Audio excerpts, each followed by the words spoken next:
for joining us for this week's news segment from the Roll for Crit podcast, a podcast released weekly on Wednesdays. This week, we were joined by a professor as well as game designer of such games such as Junk Arc, as well as RPGs, including the Avatar: The Last Airbender RPG, Sen-Foong Lim.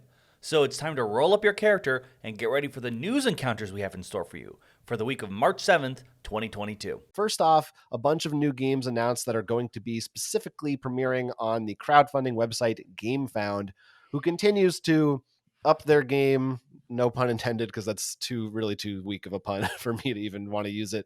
But they keep coming out with more and bigger projects, trying to compete with Kickstarter. Some of the ones that they just announced, we have kind of talked about. We already knew were coming, like Raw and Thorgal. But some of these are new. There's one from the Cyanide and Happiness people, who did the Cyanide and Happiness webcomic and cartoons, and the other game that came out, what was it, about the train and the... the murder trolley? Yeah, Trial by Trolley. Trial by Trolley. That's what it is. Thank you. Train Trolley. I was close. They have a new title there, but it's top secret, so we don't exactly know what it is yet. There's also a new standalone sequel to Sleeping Gods called Sleeping Gods Distant Skies. So that's a pretty big deal because that's obviously a huge game that a lot of people are excited about. There's Andromeda's Edge, which comes from the designer of Dwellings of Elder Vale, as well as other games, but that was, of course, a big crowdfunding hit. This is a new sci-fi title. And there's also a game called Oak from Game Brewer, which is a druid-themed magical game that also involves bards. So some tie into the beginning of our show. So a lot of big titles there. Sen, I'm wondering what you think about Gamefound overall and like how you think they're doing, and if are any of these projects ones you're specifically looking forward to? That's a good question. So we were, I believe, the second or maybe even the first non-related Gamefound project when we did Kingdom Rush Elemental Uprising almost, a long time ago, actually now, relatively speaking. And it did really well for us. So I think Gamefound has the capability of really upsetting and maybe changing the game. Pun. We did it again. I know a little bit, and I'm really hopeful because I think Kickstarter does need some competition. Indiegogo really didn't make its mark in our industry, and I think Gamefound, being so focused on just games, is really where we're going to see an interesting crossover to having publishers use this site. What we're going to lose probably are those people who just kind of randomly find that thing that, oh, that looks cool. Oh, I also, like the art on that. I'll just buy it. Because you're not going to get the crossover from other types of things like comic books and, luggage. I think luggage is a big Kickstarter thing, or utility jackets and things that are very popular on Kickstarter. They're not going to be on Gamefound, right? Because Gamefound is game only. So we'll see. If we get that crossover.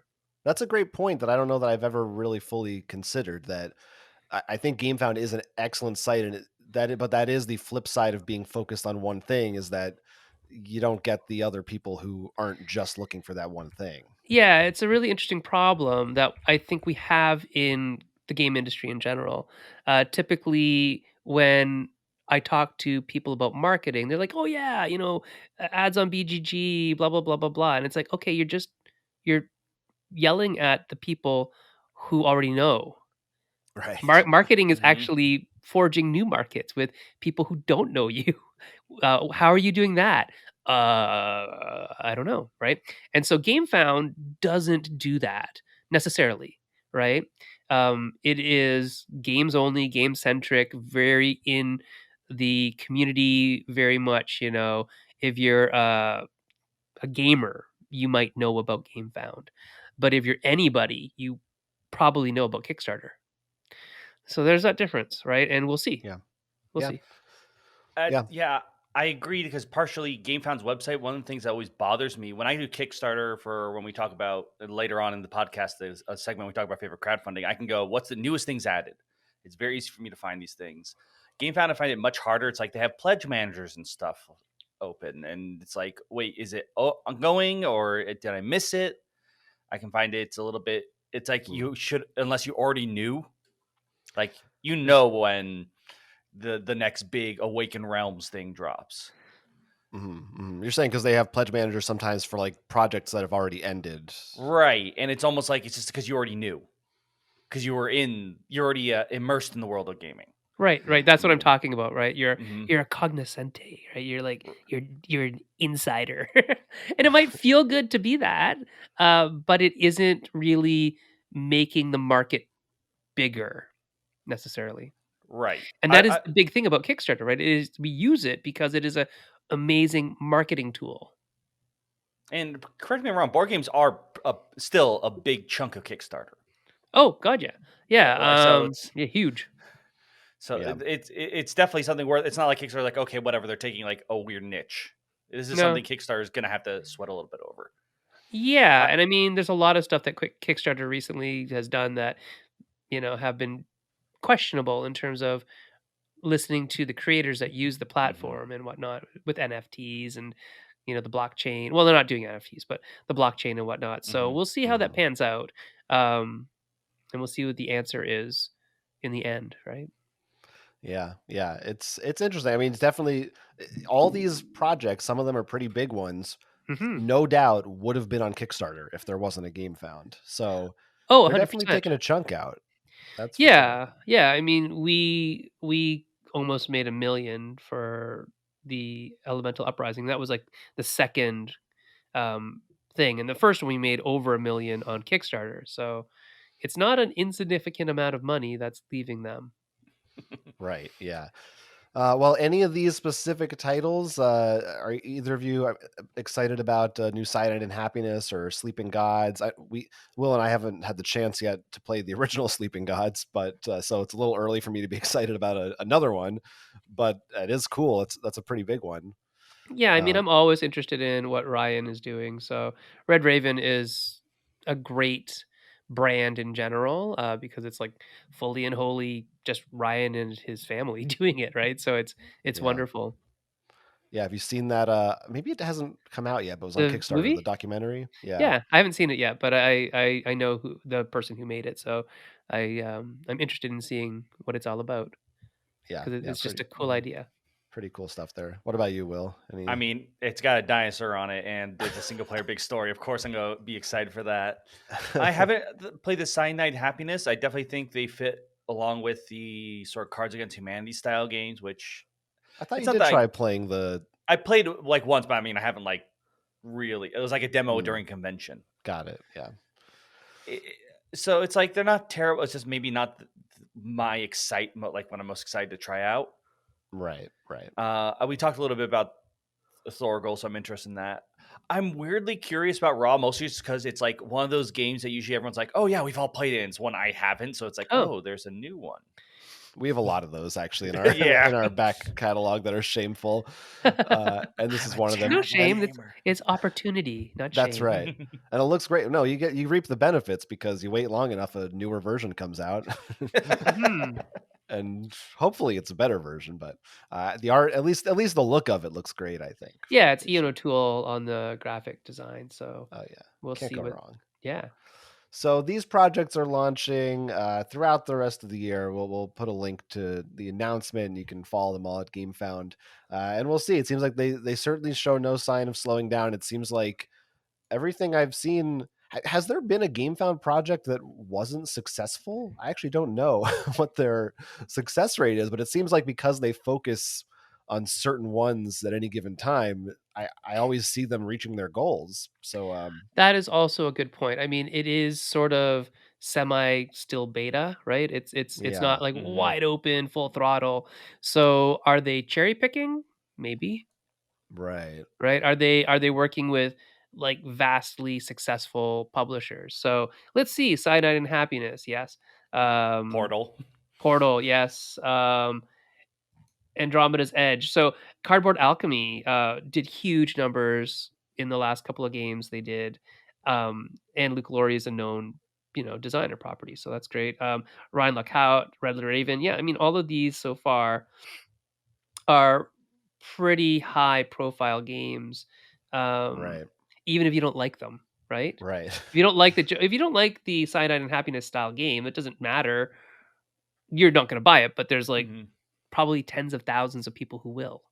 Yeah, Yeah, definitely. I will say, I mean, scroll through, there do seem to be some smaller things, but at the very least, as long as there's not, like, something, You don't like, see the, like, malicious in the background, like, going back to what you said earlier, competition is good. Yeah. So, if this is enough to scare Kickstarter, I think overall that tends to be for the best, at least long term.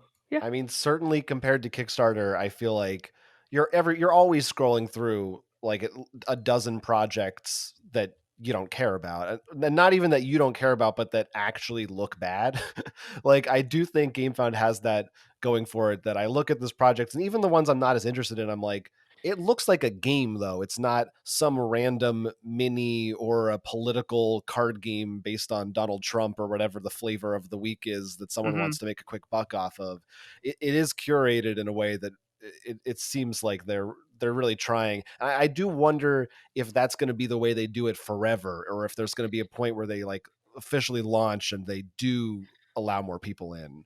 I don't know. That's an interesting proposition, right? Because if they do open it up full throttle, like we said, then we're going to get kind of anything in there.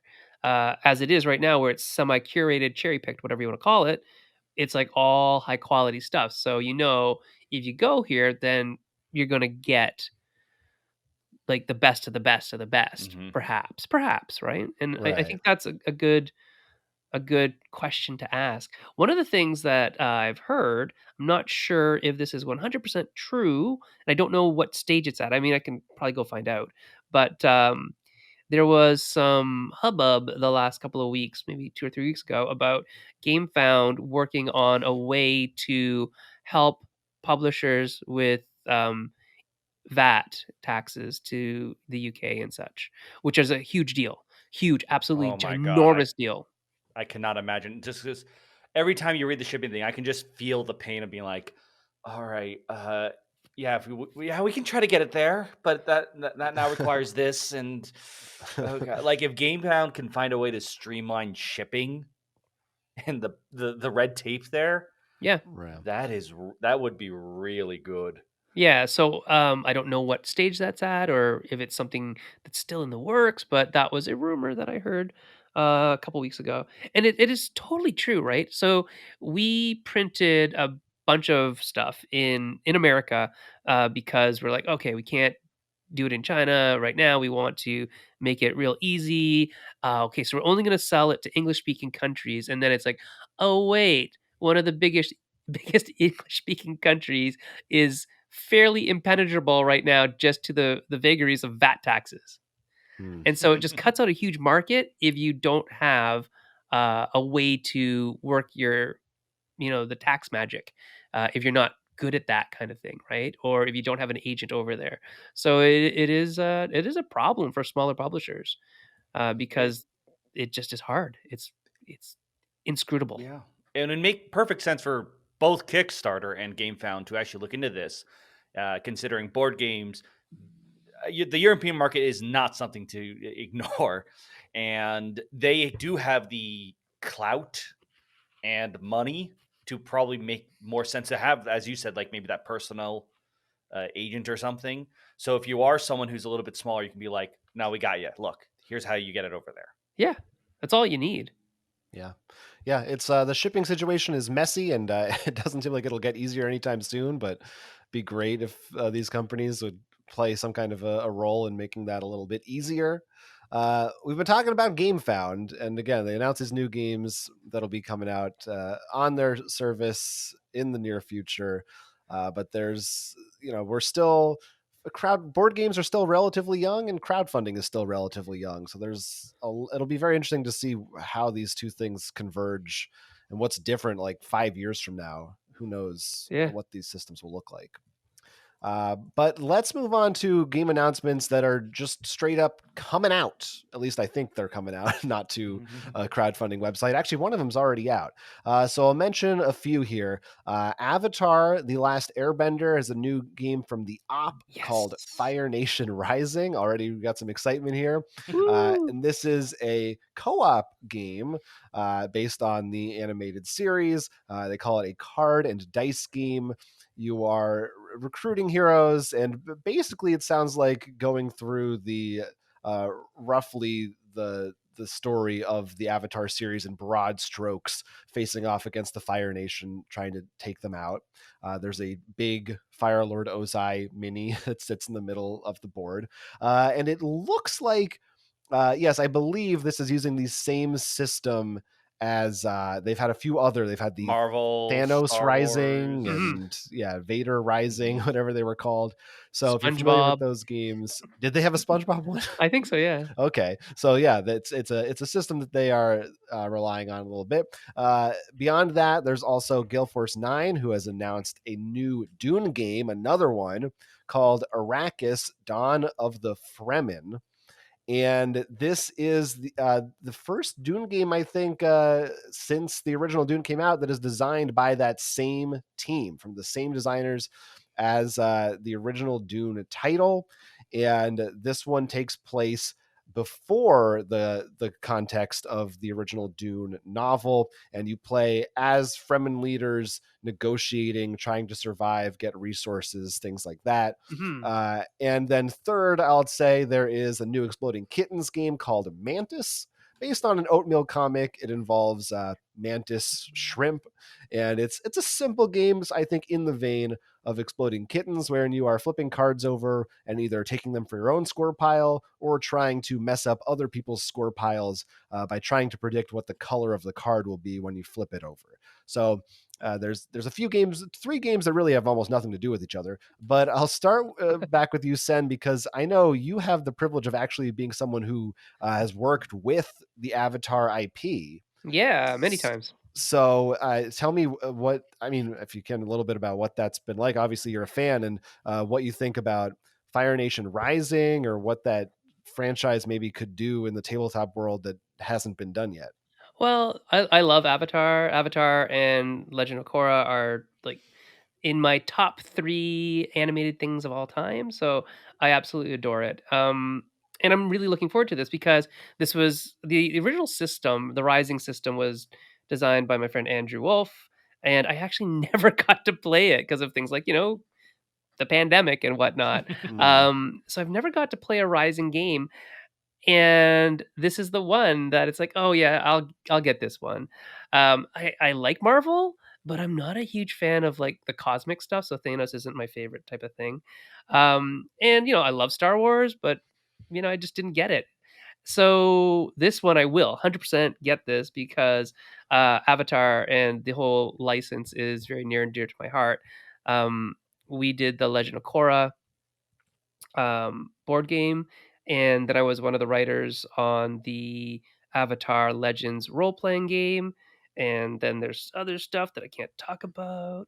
Oh boy. But yeah, so I'm really looking forward to this because it kind of does something that none of the other games did. It brings us those like Team Avatar and Zuko and all that kind of stuff on the tabletop. That'll be really fun. It's really neat to see underserved fandoms get their due, like get the game that they deserve, or get something. Oh, this is better than what we ever thought it was. So I don't know if you know the numbers that we did for Avatar Legends, but it's like the biggest Kickstarter RPG ever. I It's think like I remember that. Yeah, it was. it's like hugely over successful. $9 million, which is pretty ridiculous when you think about it. It's books, right? It's not like these big giant boxes of stuff, right? So when you get something like Kingdom Death Monster making a lot of money, that's great. But each individual backer is spending a lot of money. When you get an RPG making a lot of money, that's a lot of backers because the product cost is so much less. So it was just a real testament to how much people like their IPs that don't have anything, right? So Marvel's great, but it has like, you look around the corner and you can find a Marvel something. I'm sure right in my room there's Marvel something somewhere in this room. Yeah, there's a Marvel thing right there. Oh, but there's also Godzilla and Scooby Doo and You're Star always Wars and Oh 6 my god, feet from right. some kind of Marvel related Right, product. exactly. But the thing is that a lot of people really like Avatar, and never got anything for it because a lot of the stuff that existed was, maybe very kidified because it was Nickelodeon, right? And then oh, we now, don't need to go over how Korra was treated during right, its exactly, last right? seasons. Oh my gosh. And then now that those people who originally watched it are older and they're now watching it with their kids and doing rewatches, now that's when these products come out. We hit that nostalgia button real hard and they're good games, right? So you're hitting kind of the trifecta of how to use an IP to extend a license, to extend a brand. So we're talking like brand extension and why Avatar is a good license to do that. It's actually more popular now than it was when it first came out. So that's a testament to the strength of the story writing and the series in general. The concepts are Yeah. great. Yeah, I mean, John and me are huge fans of the series, and hence why we can complain when we were trying to catch up when it was coming out. And this is a perfect game for that too, because going back to how you brought up with Kickstarter, the idea where Kickstarter can bring more people in.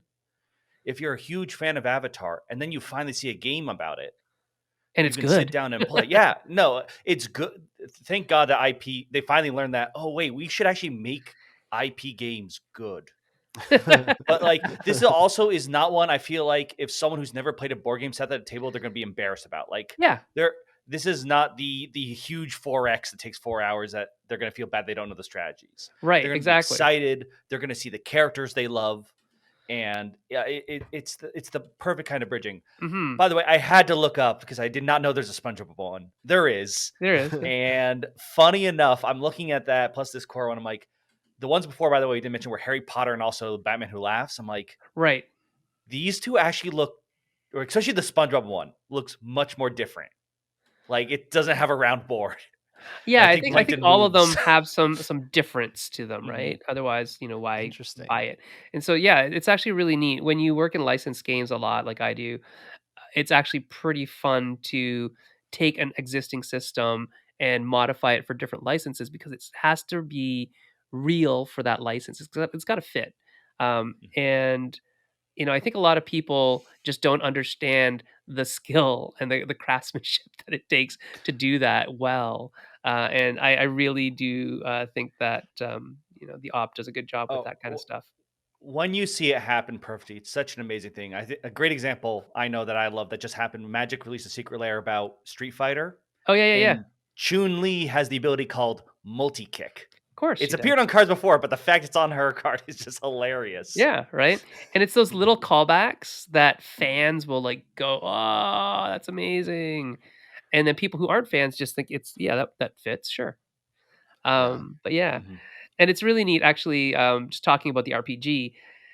And what you were saying earlier that, this gets people into the scene, or into gaming. We know for a fact that there's a bunch of people who bought that who will never play it.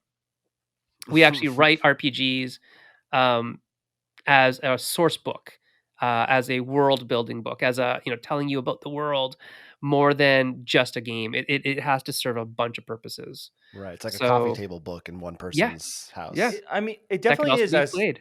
as someone who has a lot of fandoms and just like I have this RPG book, I'll never play it. But you also know, especially with something like Avatar, when something has such a, it's not just the characters, the world of Yeah. Avatar is so amazing. I Pandora, know. the world of Avatar? Oh God. No, different one. Different But avatar. someone is just so excited to be able to pretty much literally be in their property. Yeah, and read When they about it all finally in get the one table, place. Yeah. it becomes RPGs, and I just like. I mean, Alien is a big one for me. When we actually did the Alien RPG, it was just such an amazing experience. So I can only imagine finally being able to sit down, do something like the Avatar as the character, like when you're like, "What if I was a bender?" Yeah. kind of thing. And it Actually, just it's what's harder is what if I wasn't a bender? because they're non-benders, right? Oh, I have no. I'd love to be the Sokka. Probably That end up that being you'll probably end up being the Sokka. Okay. Boomerang. Go. Yeah, no, Avatar RPG definitely like a dream game from back in the day of like, oh, I wish they would make a great Avatar RPG. So the fact that it exists and you helped make it, that's very exciting. Yeah, it's awesome. So Avatar one big IP. Another IP that you can't say is being neglected in the board game world anymore is Dune. No, gosh, no. Sen, are you excited about Arrakis, or do you think have we hit the point of too many Dune games yet? No, but I think my only comment about this is I hope they add some color to the board because You mean besides it's the color of sand? it's super sandy. It's super sandy right now, and I mean there are Yeah. many shades of sand, perhaps. The- I mean, I get it, but no, Yeah. I actually haven't played the new Dune game yet, the 2019 one. So Imperium. again, yeah, Imperium. Again, pandemic. Being in Canada, and in a city where a lot of my friends who gamed actually moved away.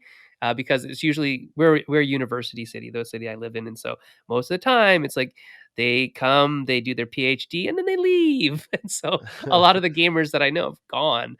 Um, and with cons being mostly in America and me not really wanting to travel quite yet, I haven't got out to play Imperium, but I would like to. I think Dune's a wonderful IP, and this looks interesting because I'm always interested in the extensions, right? Like I talked about brand extension. Um, this happens before the novels. That's fascinating to me, right? It's like, Mhm. oh, that's cool. How much more story can we tell within a game about a world that we want to explore more? A game is a perfect way to do that and tell you a little bit about the history without having to wait for somebody to write a whole novel about it. So I am fascinated by that as well, and I hope it's good. I mean, I'm looking at the creator, the game design list here, and it's like, oh yeah, those are like, top tier people, so it should be Yeah. great.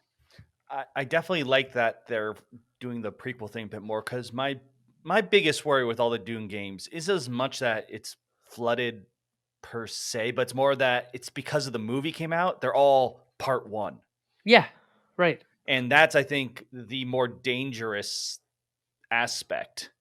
Where you're overloading only one part of Doom when there's so much more. Granted, apparently after I think book 3, no one wants to talk about. Right. Some people do. Eh.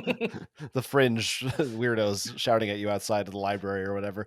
But yeah, it is pretty cool that these designers are working on this, and they're certainly mining every possible cool aspect of the world. And hey, if people are Dune fans, and I think there's a lot of overlap too between Dune and board gamers, so it makes sense that they're doing it. Also, worth noting that all the movie stuff sure is happening, but this game looks like maybe the look of it is a little more inspired by the movies, I think, but it's all original artwork. It's not Right. you're not seeing Timothy Chalamet or whatever. Yeah, yeah, I'm yeah. more thinking like the previous all the previous games we've seen. Like, okay, that's cool.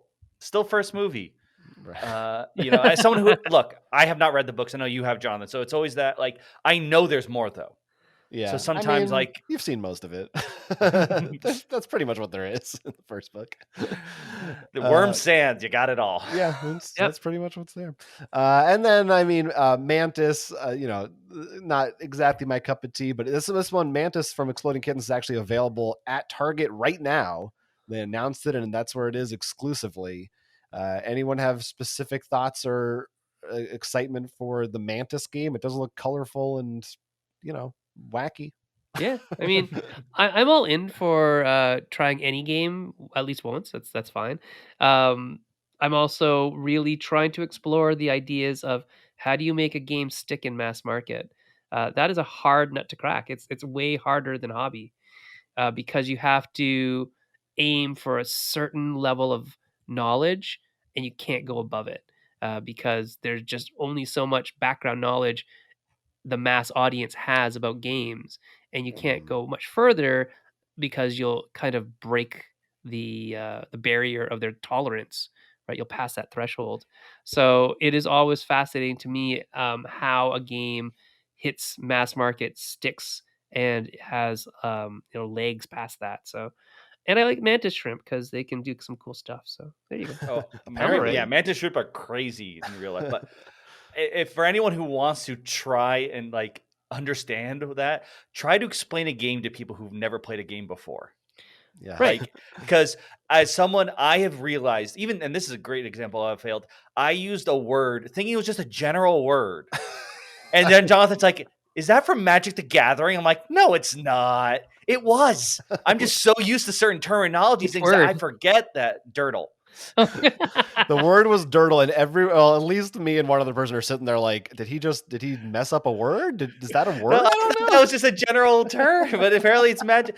But like that kind of, like, you might not understand, people might not know what a deck building means, or even Right. drawing a card and stuff, and just you don't realize until it happens. And you're like, oh no. Well, it's funny because my friends, game designers, they're like, oh, we didn't realize that we had to teach people like when they're making kids games because they don't have kids and they were kids a way long time ago.